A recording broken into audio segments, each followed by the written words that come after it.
Hola, ¿cómo están? Muy buenas tardes, ya son las 5 de la tarde y desde CNN Chile les damos la bienvenida a Hoy es Noticia. Ya estamos a mitad de semana, miércoles el 3 de junio, en una semana particularmente noticiosa en que comenzamos de inmediato revisando titulares.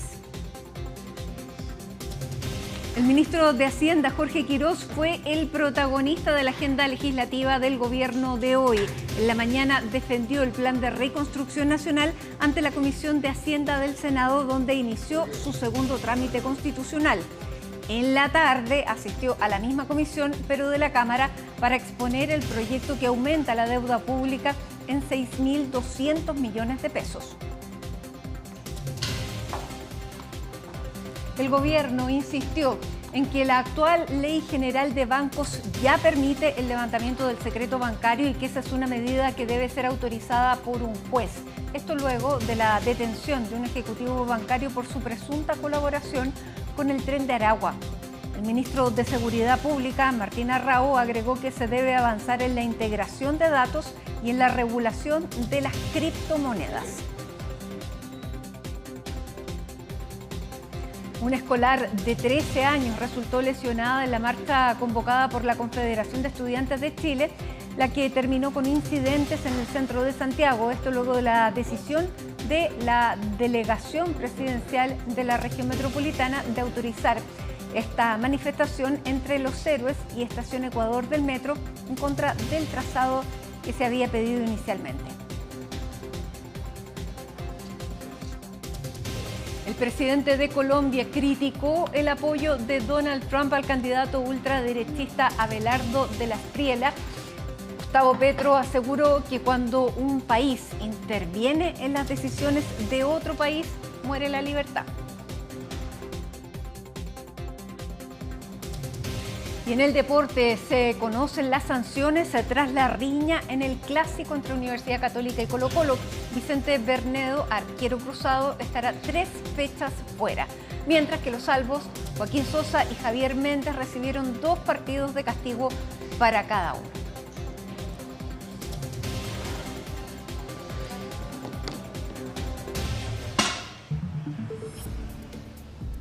Y si en economía el ministro Jorge Quirós es el que está acaparando todas las vistas, las visiones, las miradas y las portadas, en el plano de seguridad es el ministro Arrau quien está liderando la agenda, tanto por su presentación ante el Congreso, ante el Senado, hoy día nuevamente en la comisión, y durante esta mañana pudimos conocer mejor a quienes van a acompañarlo como sus subsecretarios. Aquí está Ivo Goich y precisamente, ¿cómo estás, Ivo? Muy buenas tardes. Semana, ¿eh? ¿Qué semana? Parece ya como lunes de la siguiente semana. Sí, ha pasado hartas cosas. Matilde, lo bueno es que los ministerios quedan cerca de la moneda, al menos los más noticiosos esta semana. Hasta Hacienda ahí y cruzando Agustín hasta el Ministerio de Seguridad, así que no nos tenemos que mover tanto tampoco. Pero... Efectivamente, y ayer en Hoy es Noticia pudimos dar justamente la noticia de quienes habían sido electos subsecretarios tanto en seguridad pública como en prevención del delito. Son 2 nombres que no vienen de la política y que hoy los pudimos conocer un poco más. Desde una segunda línea, Matilde, podríamos decir Pilar Giannini, la nueva subsecretaria de Seguridad, y también Gonzalo Guerrero, quien es el nuevo subsecretario de Prevención del Delito. Eso sí, ambos tenían un trabajo previo a esto. No son 2 desconocidos en el Palacio de la Moneda ni para esta administración, ni probablemente para los principales ministros de Estado. Trabajaban en el Ministerio del Interior.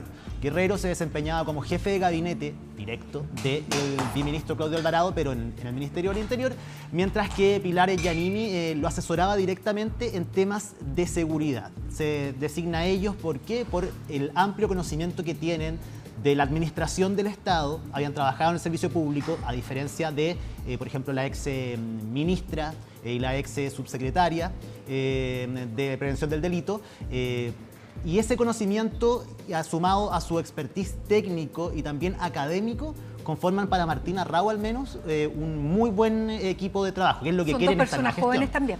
Sí, 2 personas jóvenes, están muy entusiasmadas con los cargos. Pude conversar con los 2 hoy día por la mañana. Están muy agradecidos de la confianza del presidente José Antonio Kast. Y al igual que Martín Arrau, y bajo el mandato de Martín Arrau, inmediatamente a trabajar. De hecho, Se reúnen ayer por la tarde, luego de que son nombrados. Martín Arrau viaja a Santiago, llega a Santiago, se reúne inmediatamente con ellos en el ministerio y el día de hoy por la mañana fueron invitados a un comité de seguridad que hubo en el Palacio de la Moneda, donde estaban los tres. Ahí después de eso pudimos conversar finalmente con los subsecretarios que tenían orden de irse inmediatamente, Matilde, a la oficina a comenzar a trazar ya, de delinear los planes, ejecutar ciertas políticas y lo que está al interior, ordenar el ministerio. Ya, pero no era que no pudieran conversar con la prensa, sino que... No, gentilmente pararon los dos. Ya. Porque iban saliendo, es que quedan tan cerca, eso es lo que digo que es bueno que queden tan cerca muchos ministerios porque no tienen que trasladarse en auto y perder nosotros el rastro de los ministros o subsecretarios, sino que se fueron caminando a Teatinos 220, que es 5 minutos, menos de 5 minutos caminando, así que gentilmente pararon los dos. Habló más, eso sí, el subsecretario de Prevención del Delito, más en extenso, habló de los pilares sobre los que se va a levantar finalmente. La estrategia de seguridad liderada por Martín Arrau tiene que ver con la prevención, con la recuperación, el control de barrios, también el control territorial y también la gestión institucional al interior del ministerio y para afuera también con el resto de las... podríamos decir, del organigrama que compone la seguridad en Chile, que no solo el ministerio. Exactamente, ya. Vamos a escucharlo. Revisemos las palabras, las primeras palabras de ambos subsecretarios, Gonzalo Guerrero y también de Pilar Yaqui.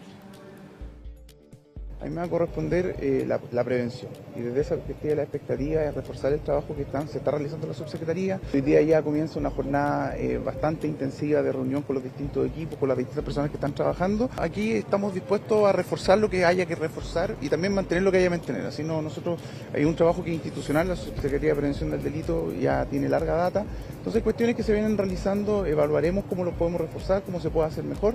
También hay un estilo personal y a mí me corresponde también mirar una cuestión muy institucional. Aquí hay que poner en marcha de mejor manera un ministerio que recientemente fue creado y esa fue también una de las labores que me encomendó el ministerio. Nos hemos preparado mucho para este momento.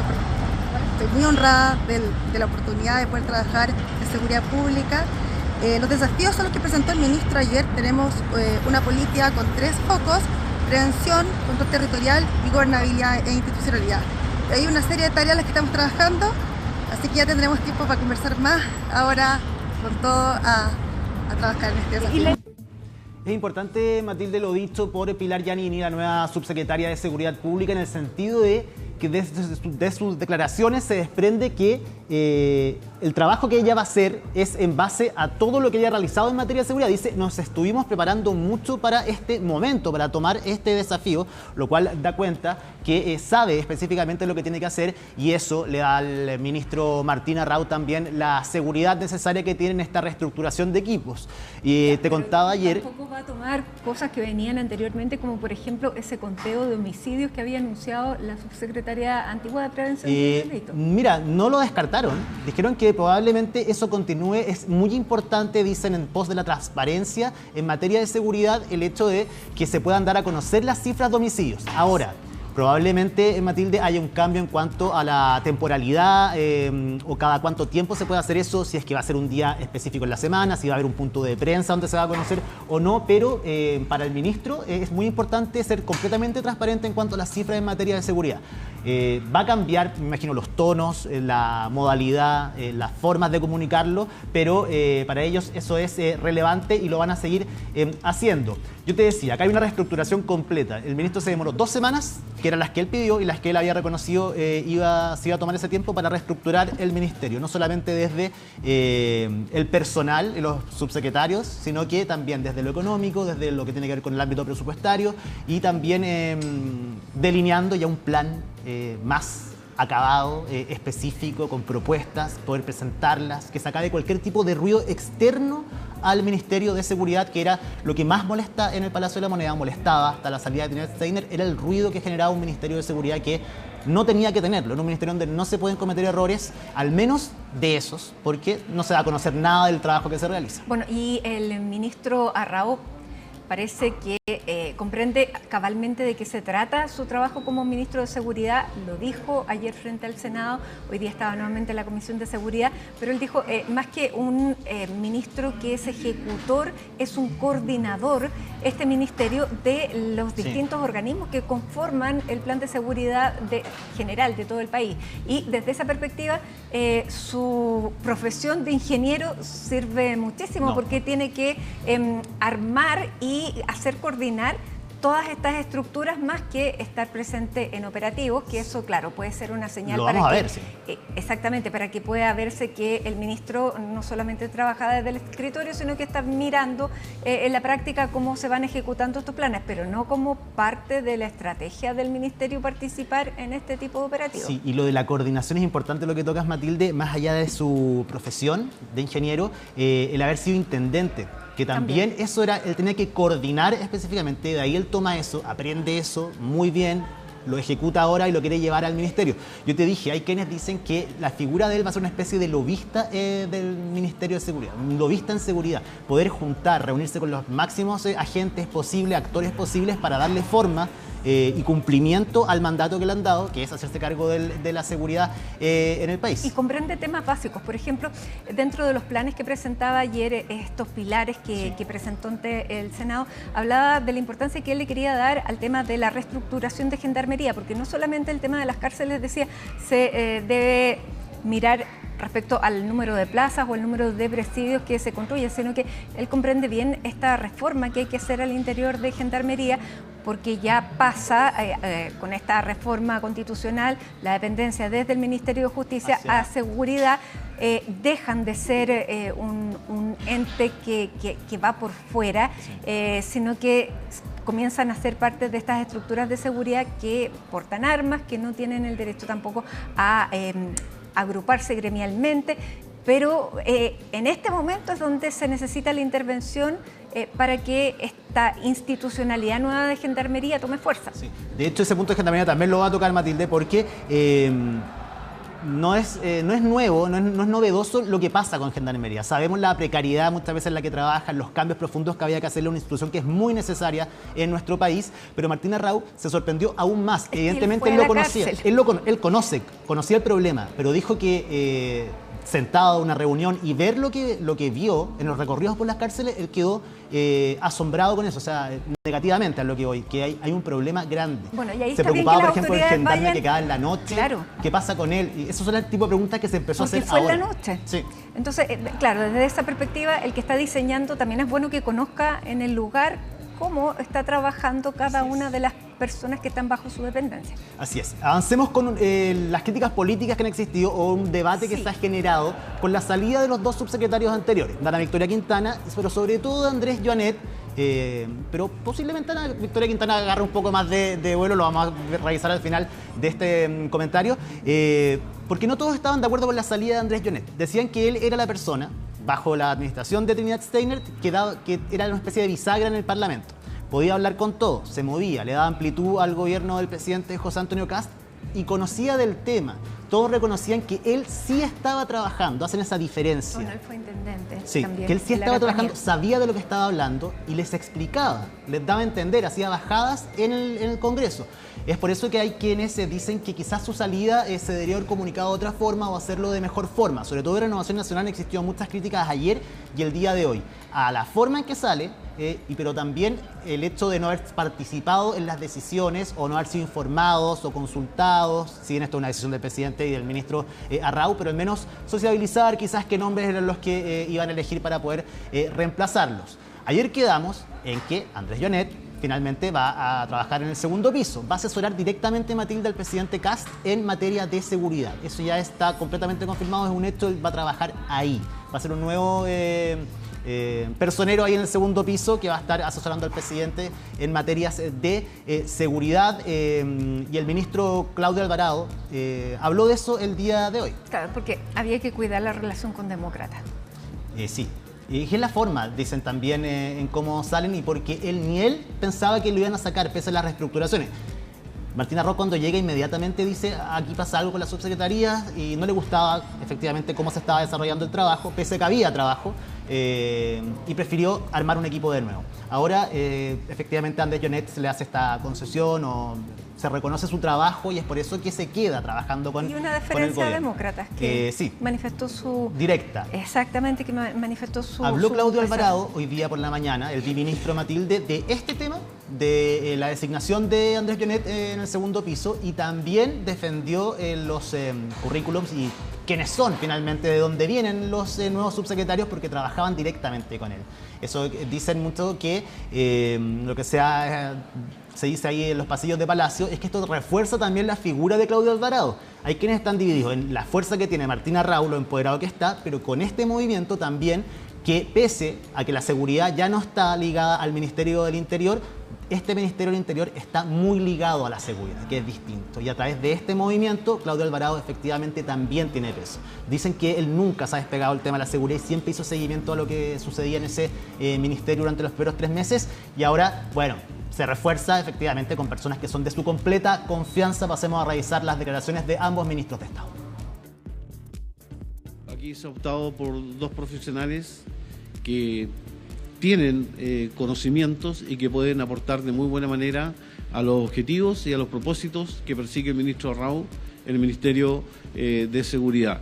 El ex subsecretario Jonet sigue colaborando con nuestro gobierno, lo hará desde la asesoría directa al presidente de la materia en el segundo piso, y ayer por lo menos en conversaciones que tuve con distintos parlamentarios de todo el espectro político, al conocerse los nombres de los reemplazantes, manifestaron su conformidad y satisfacción.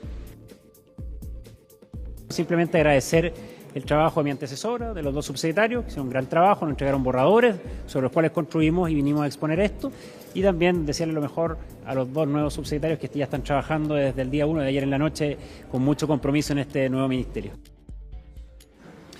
Y ahí están las declaraciones de ambos ministros.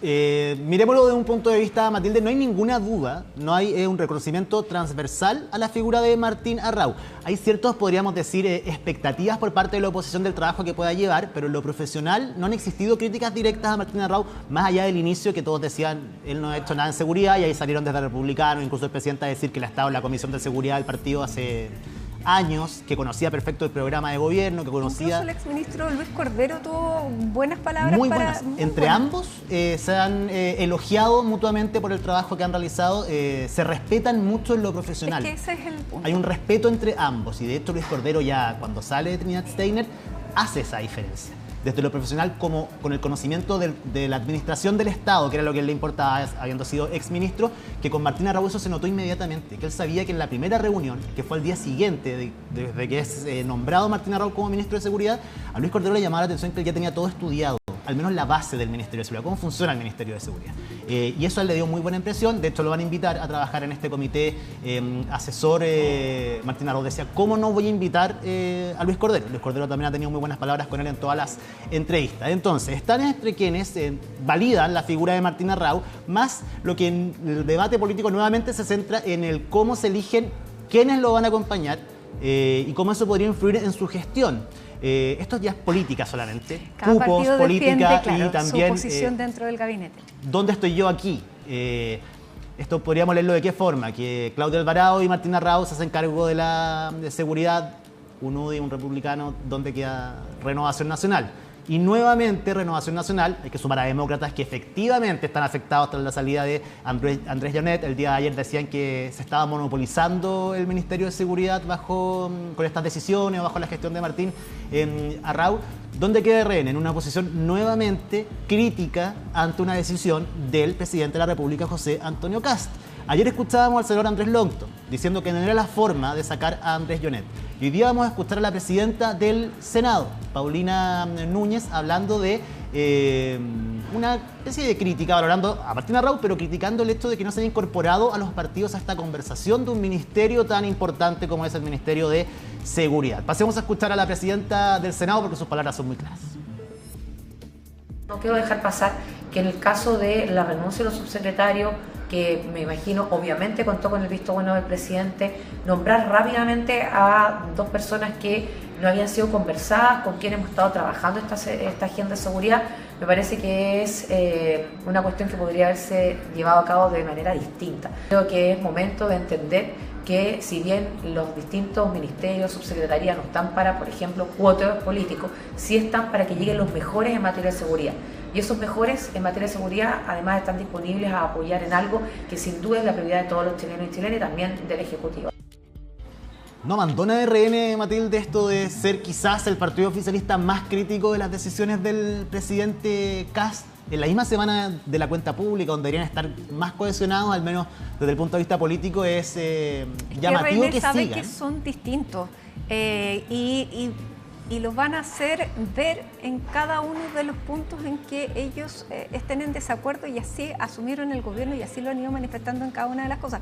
Por ejemplo, en el tema de la cuenta pública, claro, hubo un gran respeto, pero por ejemplo, molestó que no se incluyera la ley de Salacón Universal, ya con montos, con más detalle, sí, como... Exactamente, con un apoyo mucho más concreto, por poner un ejemplo, pero ese hay ejemplo es diferencia. importante, sí. De hecho, habían caras largas ese día en la cuenta pública o comentarios fuera de cámara acerca de eso, que les hubiese gustado, como tú dices, que medida en la que RN está muy involucrado, a través de distintos representantes, hubiesen tenido un poco más de homo. Pero lo cierto es que continúa RN en esta misma línea. Ellos han dicho que no van a parar, o sea, ser parte del gobierno no los invalida para poder criticar al gobierno, cosa muy distinta que es lo que hacen, por ejemplo, desde la UDI, que han dicho que ellos no van a tomar esa línea, que las críticas se hacen en privado, y para qué decir del Partido Republicano, que igual en un momento se les hizo. Incluso la UDI ha estado, claro, más alineada que el mismo. Bueno, la UDI dicen que ellos mismos dicen que son el partido más leal al gobierno, algo que también generó ruido en algún momento. Eso con lo político, pero vamos a otro momento que pasó hace algunos minutos en el Palacio de la Moneda. Nosotros les contábamos que el día de ayer, a las 11:45 am, llegó Andrés Joanet a reunirse con el presidente José Antonio Kast. Estuvo un largo rato. Y le fue bastante bien. Porque quedó en el segundo piso. Quedó en el segundo piso. Más cerca del presidente quedó todavía y lo asesora directamente en materias de seguridad. Pero el día de hoy, durante la tarde, Matilde, llegó Ana Victoria Quintana. Y también que no tenía la misma valoración, lo digo con mucho respeto, pero no tenía la misma valoración que tenía Andrés Joanet en cuanto al trabajo que se hizo por su cercanía con la exministra y también por ciertas declaraciones que no iban con el tono que el gobierno quería imprimirle al tema de la seguridad. Y porque además había sido nombrada directamente por la exministra Steiner, habían trabajado junto a la Fiscalía. Sí, esa cercanía también podríamos decir, le afectó un poco en el momento de los cambios, pero también el desarrollo de su trabajo, y no le perdonaron nunca ciertas críticas que dio, sobre todo con temas de delincuencia en ciertos barrios, televisivas que fueron, aparte, hicieron mucho eco y nuevamente ruido en el Ministerio de Seguridad. Llamó la atención que llegó el día de hoy al Palacio de la Moneda a reunirse con el presidente José Antonio Kast también. ¿Qué es lo que va a pasar con ella? No lo sabemos, porque tampoco lo quiso decir, pero no sé si se fue tan contenta como Andrés Joanet. Miren ustedes las imágenes de este ambiente de la salida de la ex subsecretaria de Prevención del Delito. ¿Qué le parece la forma en la cual se comunicó su salida? No voy a contar nada. ¿Hay alguna autocrítica sobre su Había gestión? Cuestionamiento. ¿Hay varios cuestionamientos a su gestión? No tengo nada que contar. Ana Victoria fue una reunión para despedirse. No le voy a contar nada. Como el ex subsecretario Joanet, ¿usted podría llegar a la Moneda a mantenerse en algún cargo cuando sea grande? Me gustaría seguir colaborando con el gobierno. Ya, cuando sea grande, dijo. Sí, habría que escuchar bien para ser precisos, pero no sé, a simple vista y solo interpretando lo que pasó, no, se fue muy contenta no estaba. No. O no sé si le molestó la presencia de la prensa, uno nunca pero si hubiera tenido algo guarda, claro, más allá de que le hayan ofrecido algo o no, o le haya gustado lo que le ofrecieron o no. Aquí estamos especulando porque ella no lo quiso decir. No sabemos más que eso. No sabemos más que no iba a decir nada finalmente a los medios de comunicación, pero en la forma y la salida se le ve molesta. Tiene que ver también, Matilde, yo imagino por la diferencia que se ha hecho entre ambas salidas. La de Andrés Joanet ha sido defendida. Ella técnicamente ni siquiera el Partido Nacional Libertario, partido del cual tuvo que congelar su militancia, al no ser un partido oficial de gobierno, tampoco la salieron a defender el día de ayer. De hecho, decían que esas eran atribuciones del ministro y del presidente de la República y que ellos estaban porque los mejores estuviesen en el ámbito de seguridad. Ahora, demócratas también llama la atención la diferencia que se tenga con ese partido, porque de hecho ya es un movimiento, claro. Tiene diputados, tiene un senador y no hay más. Y la ministra... Bueno, claro. Jimena Rincón. Sí, bueno, pero fueron leales con el presidente, dieron un paso importante en época de campaña, tuvieron que tragarse muchos de ellos, de sus dirigentes, sus palabras al momento bueno, de y la ministra Rincón ha dicho que hoy Movimiento nuevamente va a tener la fuerza de partido, que se va a volver a constituir como partido. O sea, ya ellos no renuncian a esa idea. Y veremos qué tan importante puede ser el gobierno también en impulsar el hecho de que se vuelvan a juntar como partido. Así que ya, estamos con el Ministerio de Seguridad, ya están las nuevas autoridades, Martín Arrau, Pilar Giannini y también Gonzalo Guerrero. Entonces esa es la triada del Ministerio de Seguridad y están trabajando de cabeza. Matilde, saben que no pueden volver a cometer ningún tipo de error, ni comunicacional, ni menos de gestión, y en eso Martín Arrau va a ser implacable. Muy bien, muchísimas gracias, Ivo. Despejamos el tema de seguridad y ahora nos vamos a ir al tema económico. Muchas gracias. Que esté muy bien. Porque durante esta jornada la Comisión de Hacienda del Senado comenzó a revisar el plan de reconstrucción nacional que impulsa el gobierno. Hasta la comisión que estamos viendo en pantalla llegó el ministro Jorge Quirós, quien enfrentó las críticas de los parlamentarios de oposición. Vamos a tomar contacto con Nicolás Donoso para conocer todos los detalles ahí desde el Congreso en Valparaíso. Hola, Nicolás. Hola, ¿qué tal, Mati? Lo decías bien, fue por más de 2 horas. De hecho, que el ministro de Hacienda, Jorge Quirós, compareció primero ante la Comisión de Hacienda del Senado para dar inicio al proyecto de reconstrucción o de reactivación económica. Este debate, esta discusión en general que se va a dar previo a que se vote la idea de legislar en el hemiciclo en un par de semanas más, con las tratativas y las conversaciones que se han ido llevando adelante, pero también con la misión y el plazo que eso ha impuesto el gobierno, ingresando el proyecto con urgencia suma a que probablemente ya en el mes de julio pueda transformarse en ley. De hecho, este proyecto de reconstrucción y de reactivación económica. Las dudas siguen siendo las mismas, también la postura de la oposición, por ejemplo, que en bloque estarían rechazando la idea de legislar. Eso ya es sabido, en el oficialismo siguen defendiendo, y así lo hizo el ministro de Hacienda en la comisión, de que es una reforma que va a generar inversión, también va a generar crecimiento, en el objetivo que tiene el gobierno, que de acá al 2029-2030 se pueda volver a crecer a un 4% y ya no a un cerca de 2%, y que también el desempleo pueda bajar hasta cerca de 6,5%, que es lo que de momento ha movido al Ejecutivo a impulsar esta reforma de reconstrucción. También el secretario de Estado ha señalado que están abiertos a seguir abiertos con las conversaciones, también con el diálogo, no solamente con senadores independientes, que pueden ser los votos dirimentes, entendiendo que acá el Partido de la Gente no tiene representación, sino que también con la oposición. Pero algunos siguen señalando que debe ser las conversaciones con el socialismo democrático, dejando fuera de alguna forma o fuera de juego al Frente Amplio del Partido Comunista. Vamos a pasar a escuchar al ministro de Hacienda, Jorge Quirós, quien se refiere a estos aspectos, pero también a 2 aspectos relevantes que tienen relación con que ya no se va a insistir con el artículo 8 de propiedad intelectual, de inteligencia artificial, pero que sí será lo propio con la franquicia tributaria del CENSE, aunque ya no se habla de eliminarla porque aquello fue rechazado en primer trámite. Pasamos a escucharlo. Estamos muy optimistas de que va a poder ser aprobado, y por lo tanto esta primera sesión es explicarlo, repasar cómo salió de la Cámara y después empezar a sostener una conversación con los miembros del Senado. Siempre estamos dispuestos a conversar. Es bueno recordar que esta es una reforma paramétrica en materia tributaria, o sea, no es un nuevo código tributario, es modificar algunas tasas, es llegar a tasas que en ningún caso son extremadamente bajas ni nada que se parezca. Una tasa del 23% a las empresas es más alta que la tasa que había en la época de Ricardo Lagos, que era 17%. Así es que no renunciamos al hecho de que pensamos que se va a dar la racionalidad al final.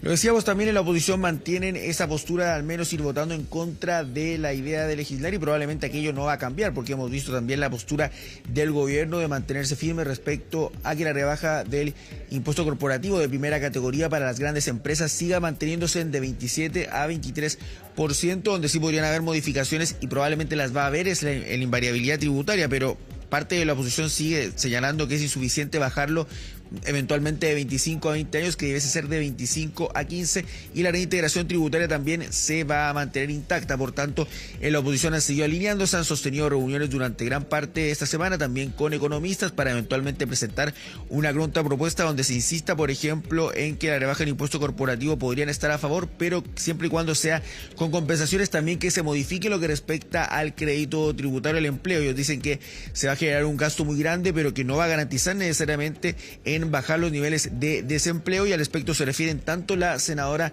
del Partido Socialista, Paulina Bodanovich, como la senadora de la Democracia Cristiana, Yanda Proboste. Ya mandan luces de que, al respecto de lo que decíamos, que el oficialismo solamente debe negociar con el socialismo democrático buscando dividir de alguna forma a las fuerzas de izquierda. Ellos dicen que se mantienen unificados, se mantienen también cohesionados de cara a lo que está haciendo esta tramitación ya en segundo trámite en el Senado. Pasamos a escuchar lo que dijeron ambas senadoras.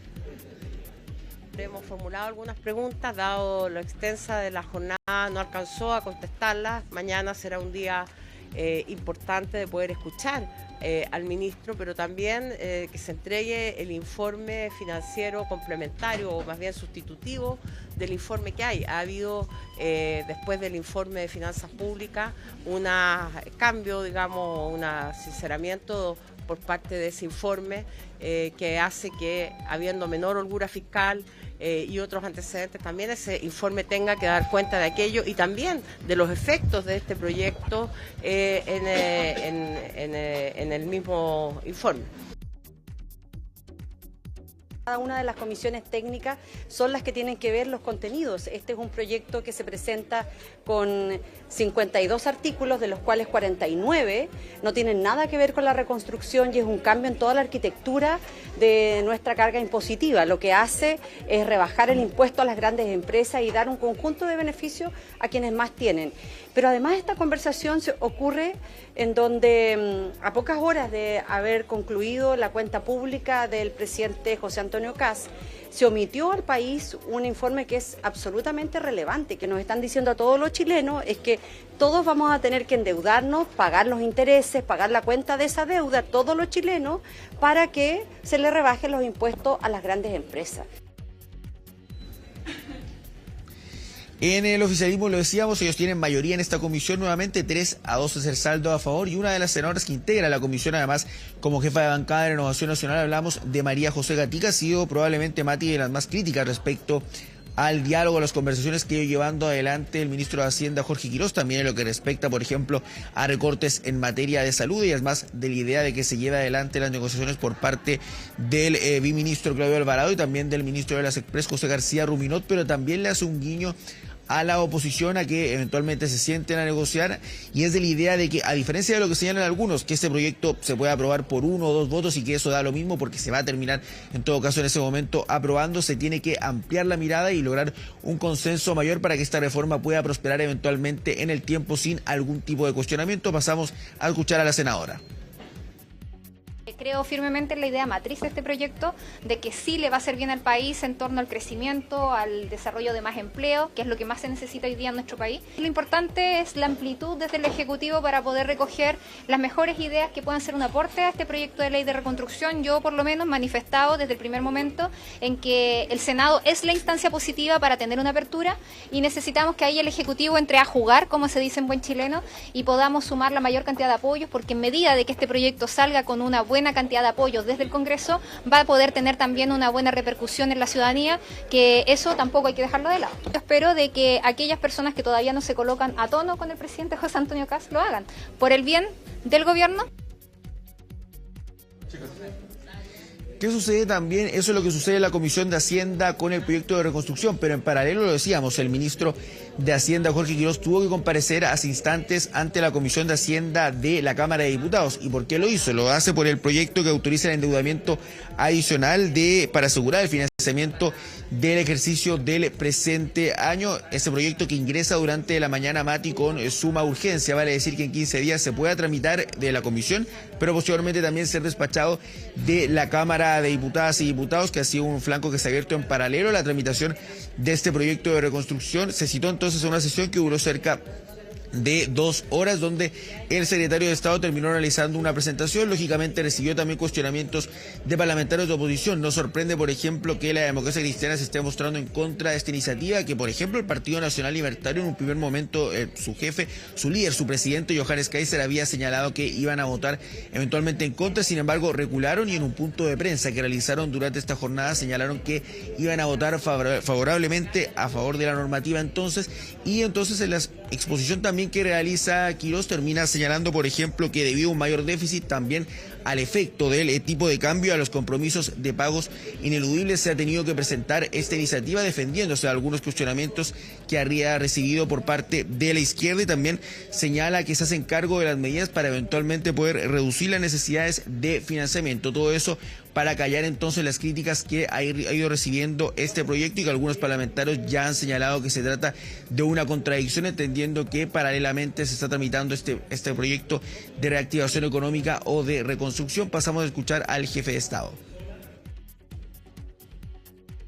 Y ahí completamos la explicación de la suma. Los 3.800 millones de mayor déficit, 900 millones de dólares por efecto tipo cambio y 1.500 millones de dólares por compromisos de pago que los consideramos ineludibles, básicamente reducir a los proveedores y tener un mínimo de caja para funcionar. Para cumplir con las obligaciones que tiene el Estado, que fueron contempladas en el presupuesto del año pasado en materia de gasto, incumplimiento legal, necesitamos esta autorización para emitir más deuda.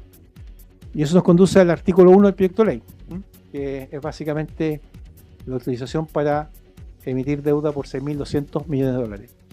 Quiero decir que esta emisión el mercado la estaba esperando. Hemos visto la reacción del mercado después del anuncio. Son mínimos cambios, no hay cambios prácticamente en las tasas. Han sido absorbidas las emisiones que estaban previstas sin mayores cambios en los spreads.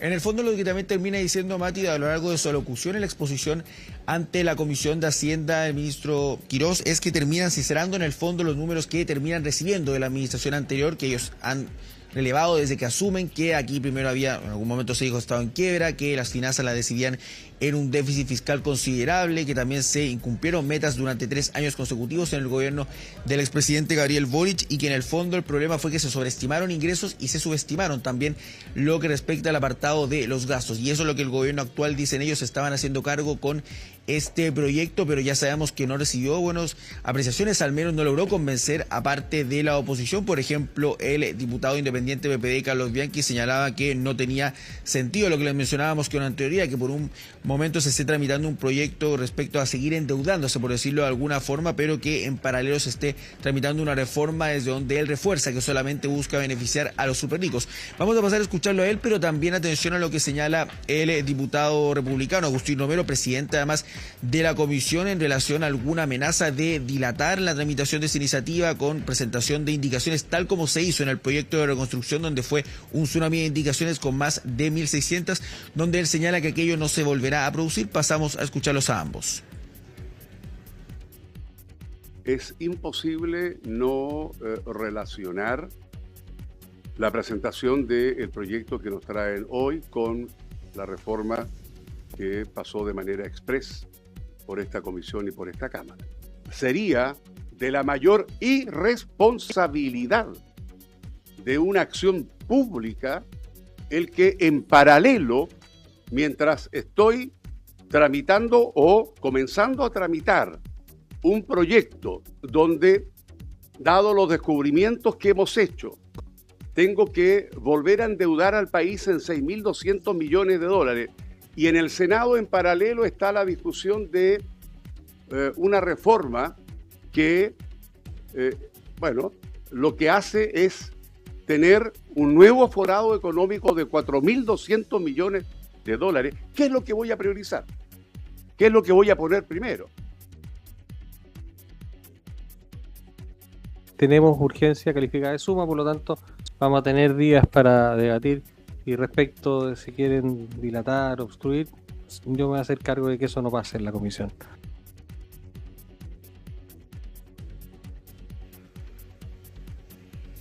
Bien, decíamos también ahora lo que se va viniendo en ambas comisiones y con ambos proyectos. En el caso del proyecto de reconstrucción, mañana en doble jornada en el ex Congreso en Santiago va a continuar con su tramitación por la mañana, y por la tarde se prevé que se sigan llevando a cabo un par de sesiones que en la totalidad en cerca de 20 horas, donde además de recibir al ministro de Hacienda, al subsecretario, también a la IPRES, se puedan ir refiriendo distintos especialistas previo a que llegue la votación de la idea de legislar, que va a ser crucial en la sala. Y respecto al proyecto de endeudamiento, que ya se ingresa rápidamente presidente durante esta jornada, va a continuar con su tramitación la próxima semana para la brevedad, poder votar también lo que es la idea de legislar. Mati, en esta jornada que ha sido extensa para el ministro de Hacienda, Jorge Quirós, ha llegado temprano y se mantenía actualmente todavía en el Congreso. Bien, vamos a ver entonces cómo sigue esta tramitación. Llaman la atención, claro, los dos proyectos en paralelo. Vamos a ver entonces cómo sigue la discusión, porque claramente uno influye sobre el otro y también influyen los ánimos de los legisladores. Muchísimas gracias, Nicolás. Seguimos atentos a cualquier novedad desde Valparaíso. Un abrazo. Buenas tardes, Mati. Y a esta hora de la tarde hacemos una pausa, ¿no? Y es noticia con esta imagen de la capital, donde a esta hora hay 14 grados de temperatura. Ya regresamos con más.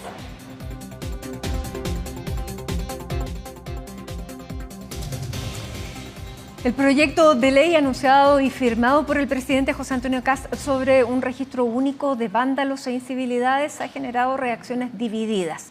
La controversia no solo surge por la restricción de beneficios sociales para personas que cometan este tipo de acciones, sino también por el tiempo que dure esta sanción. Algunos incluso tildaron la medida de clasista. El informe es de Sebastián Riz. Fue anunciado por el presidente José Antonio Kast en la cuenta pública y fue firmado después de la locución del mandatario en Cerro Castillo. Se trata del proyecto de ley que impulsará el Ejecutivo y que crea un registro único de vándalos e incivilidades. Iniciativa que busca restringir beneficios sociales otorgados por el Estado a personas que cometan hechos que afecten los espacios públicos y la convivencia ciudadana. El primer efecto es que si usted tiene algún beneficio entregado por el Estado, lo va a perder mientras permanezca en el registro. Y esto está durante un tiempo determinado, que en el caso de los vándalos el proyecto propone 5 años. Usted sale del registro y usted vuelve con sus beneficios. Para las incivilidades, la misma sanción. ¿Cuál es la diferencia? Es que la incivilidad es una conducta que muchas veces no es delito y que nosotros tenemos que precisar en la ley qué es lo que va a hacer. Y que esas personas, que no es un delito, ellas puedan ser sancionadas o un inspector municipal pueda denunciar ante el juzgado de policía local. Si por el juzgado de policía local a usted lo sancionan con una multa, usted además va a incluirse en este registro con las mismas sanciones. Listado de incivilidades que hasta el momento no ha sido difundido por presidencia, pero que ya se han dado a conocer algunas de ellas. Se trata de acciones como el rayado de infraestructura pública o privada, el consumo de drogas o alcohol en vía pública, la destrucción de paraderos, entre otras. Acciones que hoy muchas veces se condenan con una multa económica, pero que ahora se sumaría a la restricción de ciertos beneficios sociales para quienes las realicen. Evidentemente no es lo mismo rayar tu colegio que prenderle fuego, no es lo mismo insultar a un profesor que prenderle fuego a otro ser humano, y en cada una de esas habrá una graduación, habrá un listado. Nosotros ya tenemos, en el caso Papito Corazón, en el caso de los delitos sexuales, la prohibición de trabajar en transporte escolar. Y cada una de esas cosas tiene que tener relación con la falta o con el delito cometido. Intento nuevamente de parte de la derecha de seguir castigando y sancionando a la pobreza. Porque claro, quieren establecer un registro nacional de vándalos, y yo creo que todos vamos a estar de acuerdo que las incivilidades no pueden ser aceptadas en nuestro país. Pero ¿se le puede aplicar este tipo de sanciones, por ejemplo, a aquellos hijos de millonarios que rompieron un grifo en Vitacura? ¿Se les puede sancionar con la gratuidad a aquellas personas de altos recursos? Claramente no. Restricción de beneficios sociales que irían desde la imposibilidad de renovar el pasaporte o la licencia de conducir hasta la pérdida de la educación gratuita. Críticas desde la oposición que fueron respondidas por el ministro de Seguridad previo a su presentación ante el Senado por las propuestas en materia de seguridad. También la oposición que ha dicho que este es un proyecto antipobres. No he leído esas declaraciones, pero la verdad es que antidelincuente o antivándalo. Uno comete una acción negativa, un delito o una falta y recibe una sanción. No veo por qué esa estigmatización del proyecto. Ahora, el tema de una posible falta de constitucionalidad del proyecto también ha generado otras reacciones. Y es que el tiempo en que las personas estarían dentro del registro varía según la acción que hayan realizado. Si es un acto vandálico estarían 5 años en el catastro, mientras que en el caso de las incivilidades el tiempo varía según la reincidencia partiendo con 1 hasta los 3 años. Si usted pierde los beneficios por plazos indeterminados, eso tiene un problema de constitucionalidad que es muy evidente. Si los pierde por un periodo determinado, probablemente va a haber un problema de proporcionalidad. En mi opinión, quitar el derecho a la pensión garantizada universal es complejo y muy discutible, puesto que en Chile por expresa disposición constitucional, no se puede sancionar a una persona, por ejemplo, con la pérdida de sus derechos previsionales. Hay una segunda parte que es cómo esto se implementa, cómo esto se hace en la realidad y cómo en el fondo se estructura de una manera fácil, además de que esta norma sea cumplida. De lo contrario va a ser letra muerta. Proyecto que fue firmado después de la cuenta pública del presidente Kast y que se espera sea presentado en las próximas semanas al Congreso, donde hasta el momento se proyecta una compleja discusión en cuanto al tiempo que las personas estarán en el catastro y la definición de los beneficios restringidos. Marchas convocadas por la CONFECH en distintos puntos del país se registraron durante esta jornada. En la capital hubo incidentes entre estudiantes y carabineros y una estudiante de 13 años resultó herida. Vamos a conocer todos los detalles con Felipe Hernández. Hola, Felipe. Hola Mati, ¿qué tal? Muy buenas tardes. Sí, hay que aclarar eso, es sí un punto, porque hay una controversia respecto de la edad de esa persona que resultó herida durante la movilización en la jornada del día de hoy y que se encuentra internada en la ex posta central a la espera entonces de su evolución en cuanto a su estado de salud. Hay quienes señalan que tendría 13 años, pero hay otros que están señalando que la información sería errónea en cuanto a la edad de esta persona. En un comienzo que se señalaba que era menor de edad. Hay quienes señalan incluso que es estudiante de Derecho, pero eso estamos a la espera de una aclaración oficial por parte de quienes tengan entonces la autoridad para poder realizar esa aclaración y además entregar un balance respecto de esta movilización que se desarrolló durante horas de esta mañana y que lamentablemente terminó con incidentes. Todo esto parte en la jornada del día de ayer. ¿Por qué? Porque ahí comienza la polémica respecto de esta marcha que había sido solicitada por parte de la CONFECH y a la que se plegaron los estudiantes secundarios reunidos en la ACES y también del Colegio de Profesores, quienes también se sumaron a esta movilización. ¿Y por qué digo que parte todo esto con una polémica? Porque en un comienzo los estudiantes habrían solicitado a la delegación presidencial de la región metropolitana un trayecto, el cual es el que ellos denominan como histórico, el que comienza en Plaza Baquedano y por la Alameda llegar hasta Los Héroes.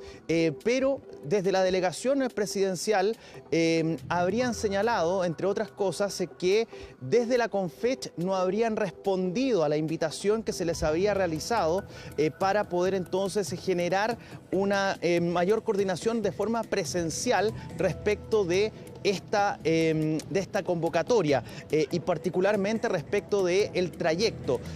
¿Por qué? Porque la delegación ofreció un trayecto, nunca privó la posibilidad de poder desarrollar una marcha, pero ofreció un trayecto distinto, el que comenzaba en Los Héroes y terminaba en la estación del metro Ecuador, que es ya la comuna de Estación Central, es decir, al revés, ir hacia en otro sentido, no que llegaran incluso a pasar por el frontis del Palacio de la Moneda.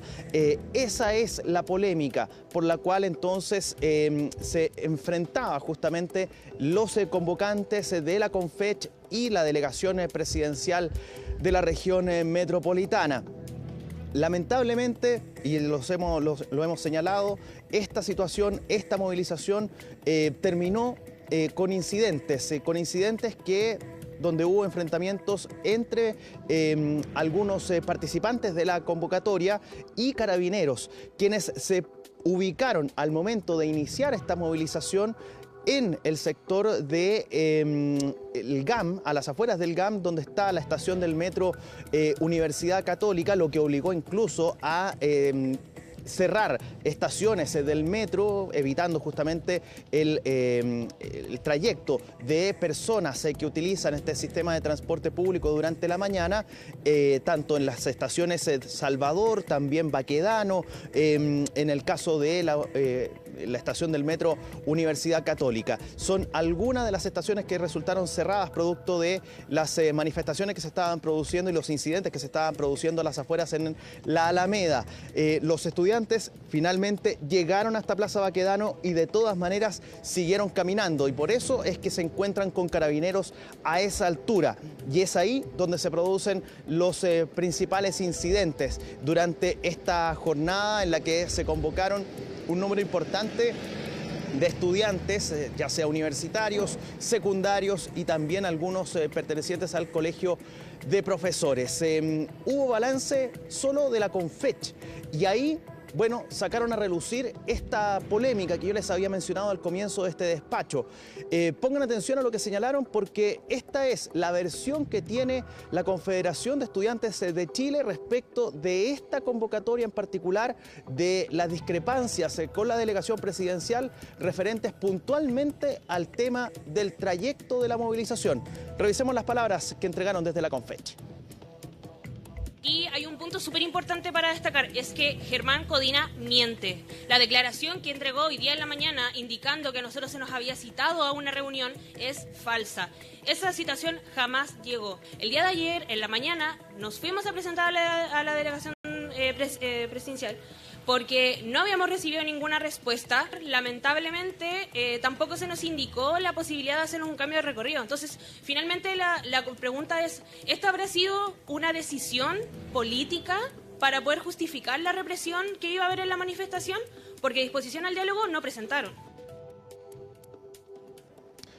Ahí está entonces, las palabras que entregaban desde la Confech algunos de sus dirigentes que, bueno, ponían sobre la mesa esta situación que, según ellos, el delegado presidencial de la región metropolitana, Germán Codina, miente respecto de esta invitación que se les realizó a los dirigentes de la Confech, a quienes coordinaron esta convocatoria, y para justamente expresarles la situación respecto de los tramos, de los trayectos para esta movilización.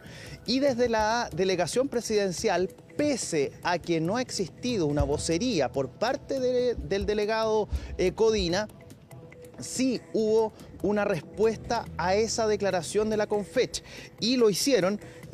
A ver, no sé si tendré la chance, Juan, ¿me puedes ayudar un segundo? Voy a tratar de acercar esto porque es la única chance que tenemos respecto de la entrega de la información. A raíz de lo que expresan justamente desde la Confech en redes sociales, bueno, la delegación publicó correos electrónicos en los que aparentemente sería la comunicación entre los convocantes y la delegación presidencial, y donde se les invita a esta reunión para poder entonces coordinar esta correspondiente movilización o trayectos para la movilización que se realizó en la jornada del día de hoy. Es al menos la única respuesta que ha habido respecto de esta situación por parte de la delegación presidencial de la región metropolitana ante esta controversia con los estudiantes convocantes de esta movilización. Han habido reacciones respecto de esta convocatoria, de esta movilización de la jornada del día de hoy, no de autoridades, sino que de los mismos estudiantes. Bueno, vamos a escuchar las palabras que entregaron desde uno de los grupos que pertenecen a los estudiantes, y particularmente de Solidaridad, que es uno de las sectores que están dentro de la federación, o más bien dentro de la Universidad Católica, que si bien no encabezan la FEUC, pero sí son parte entonces de la oposición hoy día dentro de la Federación de Estudiantes de la Universidad Católica. Revisemos lo que señalaban uno de sus dirigentes en esta declaración. Desde Solidaridad rechazamos la paralización convocada por la Confech, y por lo mismo estuvimos hoy día con un lienzo parado frente a la Casa Central en representación de miles de estudiantes que buscamos un Chile más próspero y no uno paralizado. Creemos que Chile está al debe con la educación en sus primeros niveles, y esto exige mirar las políticas educacionales con mayor responsabilidad. Ahí está entonces, después de harto tiempo los estudiantes volvieron a salir a las calles, entonces en una movilización, lo que ellos se denominan estar en contra del plan o el proyecto de ley de reconstrucción nacional y también por una buena educación y en contra también de los recortes en esta materia, en materia de educación que dicen, se han anunciado por parte del gobierno en diferentes aspectos para justamente evitar que estos se produzcan, es que salieron a la calle en esta ocasión. Bien, muchísimas gracias por toda la completa información, Felipe. Felipe Hernández, entonces, con lo que ocurrió durante esta convocatoria, esta jornada. Muy buenas tardes. Que estén muy bien. Chau, chau. Vamos al plano judicial porque la Corte Suprema revisó un recurso de amparo presentado por la defensa del exdiputado Joaquín Lavín León. Juan Cristóbal Chato nos va a explicar qué significa que la decisión haya quedado en acuerdo. Hola Juan Cristóbal, muy buenas tardes. ¿Cómo estás, Matilde? Muy buenas tardes. Sí, porque esta jornada fue una cargada en lo judicial para el matrimonio León Barriga. Partimos hablando, por supuesto, de la situación del ex diputado de la UDI, Joaquín Lavín León. Esto porque durante esta jornada la segunda sala de la Corte Suprema revisó la apelación de su defensa al previo rechazo de su recurso de amparo, que fue impuesto en primera instancia, o interpuesto en primera instancia, bien digo, en la Corte de Apelaciones de Santiago. Recordemos que el ex diputado se encuentra cumpliendo la medida cautelar de prisión preventiva en el anexo penitenciario Capitán Llaver desde el pasado 8 de mayo por los delitos de fraude al fisco, uso malicioso del instrumento privado mercantil y tráfico de influencias. Después de que fue formalizado por prácticamente una semana, su defensa automáticamente recurrió de amparo de forma casi inmediata después de la resolución, no así incurriendo en un recurso de apelación. Fueron por el amparo precisamente en parte porque se puede elevar posteriormente a la Corte Suprema, y esa es la etapa en la que nos encontramos el día de hoy. Hace algunas semanas esto fue revisado por la Corte de Apelaciones de Santiago y fue rechazado, y es por eso que ahora está en manos del máximo tribunal. Los alegatos fueron durante esta mañana, sin embargo quedó en acuerdo, y los argumentos de la defensa para presentar este tipo de recurso apuntan principalmente a que la resolución que dejó el exparlamentario privado de libertad en Capitán Llaver sería ilegal, ya que tiene varias falencias de carácter técnico, según acusa su defensa jurídica, principalmente el hecho de que el juez Daniel Urrutia, que redactó esta resolución y que estuvo a cargo de la audiencia de formalización, no se habría hecho cargo de los argumentos de la defensa, habría hecho una especie de copy-paste del relato del Ministerio Público en la posterior resolución, y también, según acusa la defensa, se habría formalizado al exparlamentario por delitos por los cuales no fue desaforado, y eso habría sido incorporado en la decisión del tribunal para decretar la prisión preventiva. Así argumentó este último punto durante esta mañana el abogado defensor de Joaquín Lavín León. Los efectos del rechazo de la solicitud de desafuero fueron ilustrados muy adecuadamente por el Ministerio Público ante la Corte de Apelaciones, que lo que nos dijo que efectivamente cuando no se da lugar a la formación de causa, le está vedado al tribunal de instancia poder imponer una medida cautelar considerando esos hechos que no hacen lugar a la formación de causa. Si eso es así, respecto de hechos que forman parte de una ampliación, pero que esta excelentísima Corte excluyó como consecuencia que se privó esta defensa por ejercer sus derechos, con mayor razón esa misma conclusión se llega cuando los hechos ni siquiera han sido objeto de una solicitud de desafuero previo, y obviamente sorprendiendo efectivamente a esta defensa. El Ministerio Público paradojalmente llega a la misma conclusión, que no se puede formalizar por hechos efectivamente que no han sido previamente desaforados. La diferencia es que el Ministerio Público en forma arbitraria dice esto sí y esto no. Los argumentos son bastante similares, por no decir los mismos, que fueron presentados ante la Corte de Apelaciones de Santiago. Sin embargo, expertos durante las últimas semanas han apuntado al hecho de que en la Corte Suprema es más probable que este tipo de recursos sean acogidos, en particular cuando se trata de deficiencias técnicas en una resolución, que es precisamente lo que acusa la defensa de Joaquín Lavín León en este recurso. Ahora, respecto al desafuero, en particular, desde la Fiscalía dicen que no tiene ningún mérito la acusación de la defensa. Los invito a que pasamos a revisar también esas declaraciones. Todos y cada uno de los delitos por los cuales el exdiputado señor Lavín fue formalizado fueron los mismos respecto de los cuales fueron aprobados por el máximo tribunal al momento de otorgarse el desafuero. Esto es fraude al fisco de carácter de reiterados, como ustedes saben, el tráfico de influencias también, como la falsificación de uso de instrumento privado mercantil, y que fundamentaron atendida la gravedad de los antecedentes. Un hecho de alta corrupción, efectivamente un peligro para la seguridad de la sociedad. Esto es pena de crimen, gravedad y carácter de modalidad de su ejecución que llevaron no tan solo al juzgado de garantía a poder decretar una prisión preventiva, sino que esta haber sido vista a través de la Corte de Apelaciones de Santiago.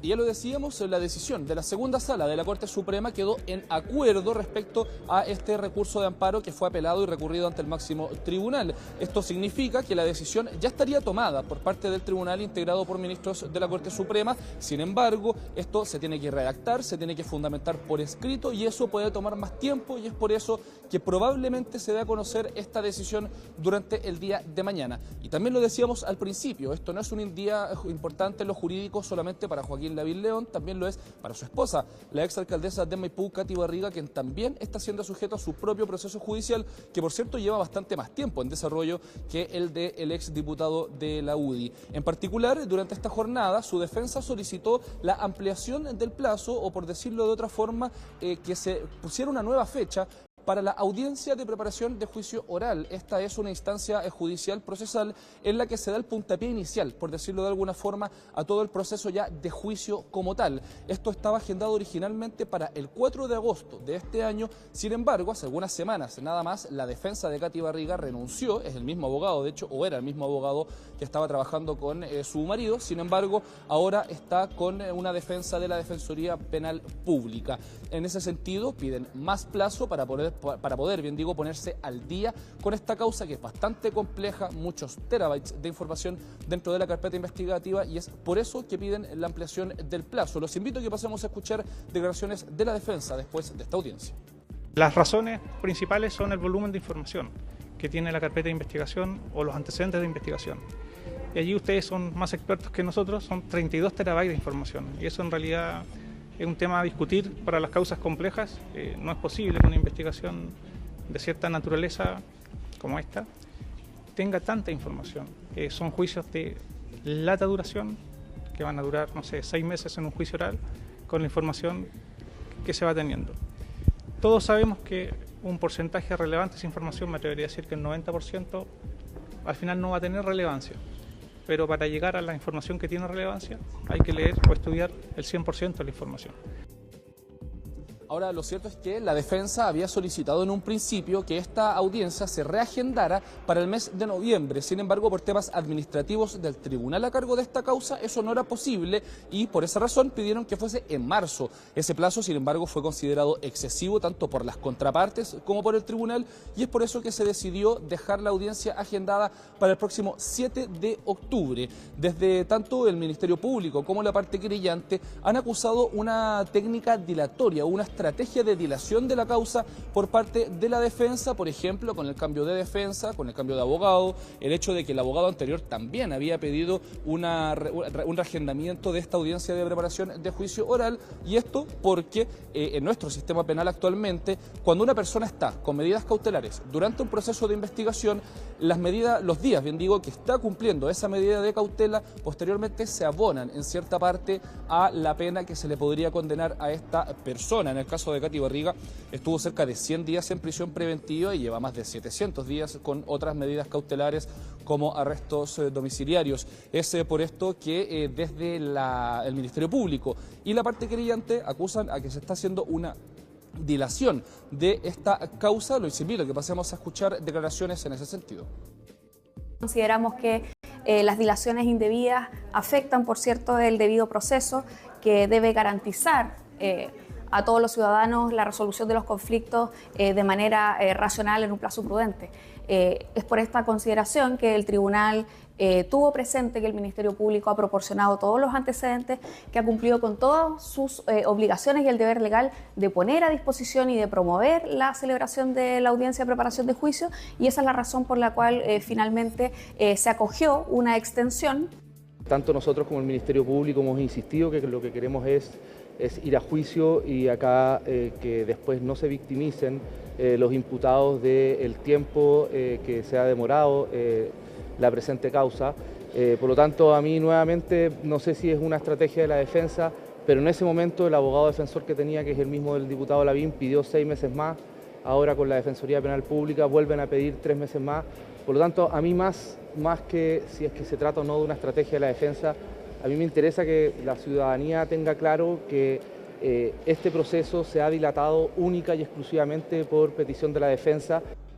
Jornada importante entonces, tanto para las causas de Joaquín Lavín León y de Katy Barriga en sede penal. Ya lo decíamos, mañana o durante las próximas jornadas podríamos saber en qué queda la situación del ex parlamentario de la UDI. Y ojo, que si se acoge este recurso de amparo quedaría sin efecto la medida cautelar de prisión preventiva y él quedaría entonces fuera del anexo penitenciario Capitán Llaver, probablemente con una medida cautelar menor. Sin embargo, todo eso depende de cuál sea la resolución de la Corte Suprema. Y en el caso de Katy Barriga se logró un punto medio, se podría decir, no se reagendó para noviembre ni para marzo, sino que para el mes de octubre, por lo que se aplaza entonces la audiencia de preparación de juicio oral, pero con un menor plazo a lo que esperaba la defensa, algo que deja en parte satisfechos a los querellantes y al Ministerio Público. Bien, muchísimas gracias, Juan Cristóbal Cható con la noticia judicial a esta hora de la tarde. Son las 6 de la tarde con 10 minutos, hacemos una pausa y ya estamos de regreso con más noticias, entrevistas y análisis aquí en CNN Chile. Estamos de regreso en Hoy es Noticia y como les contábamos al comenzar la revisión informativa, el ministro de Hacienda, Jorge Quiroz, tuvo hoy día un doble protagonista. Durante la mañana fue el encargado de tramitar y presentar ante la Comisión de Hacienda del Senado el segundo trámite, este plan de reconstrucción nacional, pero en la tarde tuvo que hacer lo mismo, defender otro proyecto con discusión inmediata, pero en la misma comisión de la Cámara, y se trata ahí de este endeudamiento por 6.200 millones de dólares. ¿Son compatibles? Es lo que le vamos a preguntar a partir de ahora al ex senador del Partido por la Democracia, Ricardo Lagos Weber. Ricardo, ex senador, muchísimas gracias por este contacto. Muy buenas tardes. Hola, ¿qué tal? Muy buenas tardes. Gracias por el espacio. Bueno, lo primero, ¿aliviado de estar fuera o le comen las manos por ir a discutir ahí a las comisiones y a la sala? O sea, debería decir que a ratos dan ganas de opinar un poco más, pero yo entiendo que hay tiempos, hay responsabilidad y hay ciclos de vida, y ahora hay otras personas que tienen esas responsabilidades y yo he tratado de mantener un cierto estilo relativamente retraído, no he dado muchas entrevistas tampoco, no se trata de que voy a quedar en el ostracismo, porque al menos autoimpuesto, pero creo que hay que dejar un poco el tiempo y estoy dedicado a otras actividades, pero sigo de cerca lo que está ocurriendo y tengo opinión, y así que dispare nomás, pues, Matilde. A ver, pero sigue en esta observación. Usted está también interviniendo, está asesorando a los que hoy día están ahí en el Senado y en la Cámara en la discusión de estos temas, ya que han sido sus temas durante tanto tiempo. Yo no diría que soy un asesor, pero sí he conversado con parlamentarios, he conversado con ex colegas, estoy en contacto con un número importante de economistas, ya expertos en los temas, según se va tratando de formar una opinión, en la medida que sea compatible con mis actividades, pero sí, efectivamente tengo una opinión y la he transmitido, y también lo he hecho saber en las instancias que me ha correspondido, que he coincidido con el oficialismo, ya sea a nivel parlamentario y también de ministros, de explicar qué es lo que cree uno que sería lo que habría que hacer. Porque lo que ocurre, Matilde, es que llevamos van a ser 3 meses la semana que viene de gobierno, recién 3 meses, si no me equivoco, ¿ya? Y queda mucho gobierno por delante. Y yo siento a ratos que el Ejecutivo le ha costado tener una aproximación a los temas que permita confluir voluntades. Yo no soy gente que cree en el buenismo, que somos todos amigos, o sea que hay diferencias políticas muy profundas y el gobierno se ha encargado de plantear su mirada ideológica. Lo que ocurre es que le quedan casi todo el mandato por delante para administrar el país. Ya, ¿y a la oposición le ha costado confluir también con el tono de ser oposición? Sí, la oposición yo creo que ha ido de menos a más. Fíjate que de las 2.000 indicaciones que nunca existieron, que se iban a hacer en la Cámara, ahora lo que tenemos es que la oposición le ha planteado al gobierno un diálogo, y yo veo que el gobierno yo soy un optimista, yo soy un tipo positivo, siempre trato de tirar las mejores buenas fibras para que las cosas ocurran. Pero me sorprendió, lo voy a decir, de que el presidente Kast, antes de la cuenta pública, hizo un recorrido por algunos medios de comunicación, dando entrevistas antes de la cuenta pública, no después. Y antes de esa cuenta pública señaló que en el proyecto de reconstrucción, por ejemplo, que básicamente es tributario más que reconstrucción, dijo, bueno, si se gana por un voto, se gana por un voto. Yo siento que eso no es un llamado a confluir, a converger. Entonces, la oposición lo que ha hecho ahora y va a hacer es sentarse a conversar cuando le invitan a conversar, pero con disposición a escuchar y a hacer modificaciones. ¿Cuánto afecta también ese diálogo, Ricardo, esta acusación constitucional que se quiere presentar contra el exministro Nicolás Grau? O sea, mi opinión a esta altura es irrelevante o la de la oposición. Los mismos diputados y senadores del oficialismo, la presidenta del Senado y otros, de Renovación Nacional, de la UDI, han dicho que no es lo mejor, que hay que evitar eso. O sea, yo ciertamente creo que no hay ni mérito para eso, para ser bien franco. ¿Ah? O sea, perdón, el exministro Grau asumió personalmente enfrentar las declaraciones del ministro Quiró, y desde entonces el ministro Quiró bajó el tono. Porque ocurre que aquí no había ningún error en la forma que se presentaron los datos en el pasado, ningún error. No hay ningún dolo, como se llegó a insinuar, dolo o mala fe. Lo que se dijo fue que faltaban 10.500 millones de dólares en la estimación.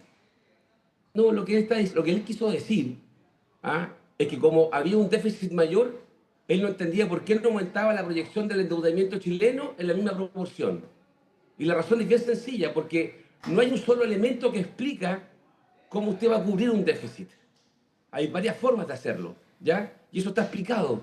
Entonces, yo encuentro que, y por último, esto es una discusión que tú la das técnicamente.